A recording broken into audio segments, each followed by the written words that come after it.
Alors Energex va remplacer le chef d'entreprise dans toutes les fonctions, toutes les choses qu'il ne peut pas assumer parce qu'il est complètement débordé par le quotidien.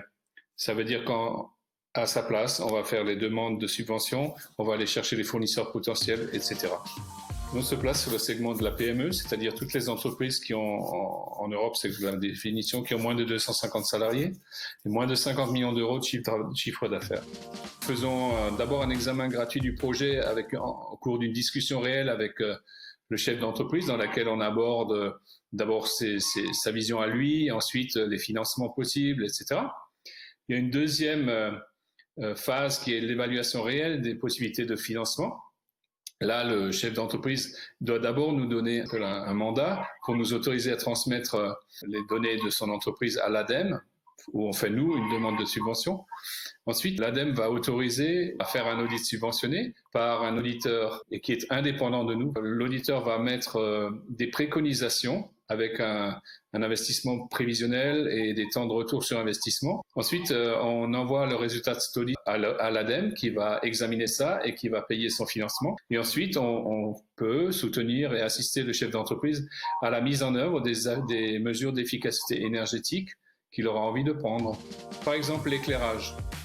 Si quelqu'un a des systèmes d'éclairage assez anciens, on peut économiser jusqu'à 80%. Jusqu'à 80%, ça ne veut pas dire que c'est à chaque fois comme ça, en mettant de la LED, par exemple. Bon, ça c'est archi connu. Mais on peut aussi, sur du bâtiment, isoler, changer les fenêtres, récupérer de la chaleur fatale, par exemple. Si un four chauffe, au lieu d'envoyer la chaleur aux petits oiseaux, on peut la récupérer pour faire du froid, par exemple. On peut aussi utiliser la chaleur du froid pour fabriquer du froid. On va fabriquer à un moment du chaud, parce qu'il faut de l'énergie. Et donc, on va pouvoir récupérer la chaleur fatale d'une certaine manière. Ça, c'est des histoires de pompe à chaleur et toutes ces choses-là. Voilà. Après, on peut économiser simplement sur le comportement.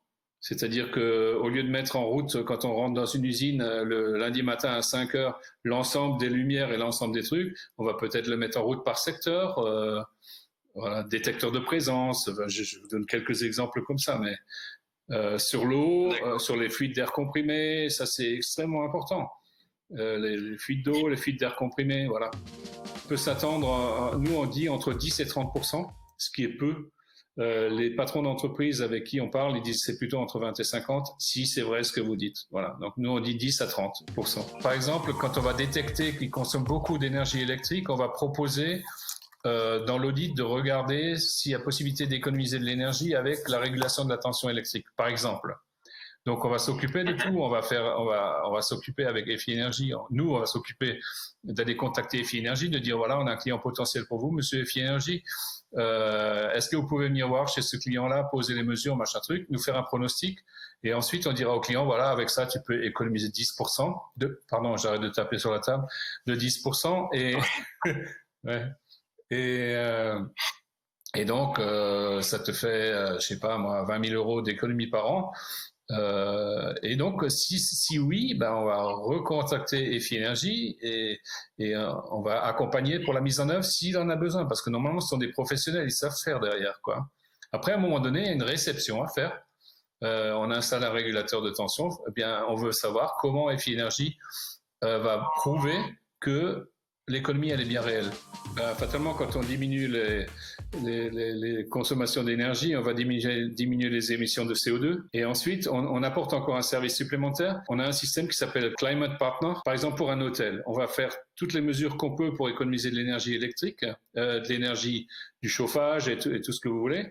Et à la fin, il va quand même émettre du carbone. Et on va proposer à l'hôtelier de s'engager dans une action qui est réalisée par Climate Partners, c'est une entreprise officielle, qui va investir une partie de l'équivalent de CO2 qu'il émet, vont l'investir dans un projet green, par exemple, un barrage au Burundi, enfin on a quelques exemples là-dessus. Voilà, donc nous, on voudrait participer à cet événement pour plusieurs raisons. Il y a même des grosses sociétés comme Atos, qui se situe aussi à Toulouse, qui sont très intéressés à travailler avec nous dans ce domaine-là.